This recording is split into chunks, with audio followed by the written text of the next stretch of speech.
IPL అంటే sixes, wickets, pressure moments మాత్రమే కాదు. బిహైండ్ ద సీన్స్లో ఇంకా గేమ్ జరుగుతుంది. Security, discipline, integrity. అండ్ ఇప్పుడు బీసీసీఐ సీరియస్ యాక్షన్ మోడ్లోకి వచ్చేసారు. రీసెంట్గా ఐపీఎల్ టీమ్స్కి 7 పేజ్ గైడ్ లైన్స్ ఇష్యూ చేసింది. రీజన్, న్యూ ఫ్రాంచైజెస్ టోర్నమెంట్ ప్రోటోకాల్స్ని లైట్ తీసుకుంటున్నారని ACU inputs. First major point, players honey trap risk గురించి ఎక్స్ట్రా కేర్ఫుల్గా ఉండాలి. సెకండ్, టీమ్ హోటల్ రూమ్స్లో అవుట్ సైడర్స్కి ఎంట్రీ ఉండదు అన్లెస్ టీమ్ మేనేజర్ అప్రూవల్ ఉంటేనే.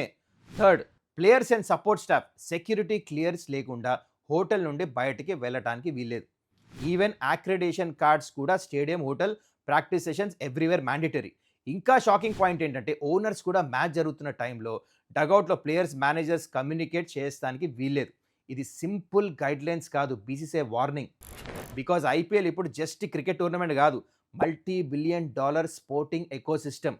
ఒక స్మాల్ సెక్యూరిటీ బ్రీచ్ లీగ్ ఇమేజ్ని డ్యామేజ్ చేయొచ్చు. అందుకే బీసీసీఐ మెసేజ్ స్ట్రైట్ అండ్ స్ట్రాంగ్. టాలెంట్తో మ్యాచెస్ గెలవచ్చు, కానీ డిసిప్లిన్తో లీగ్ని ప్రొటెక్ట్ చేయాలి.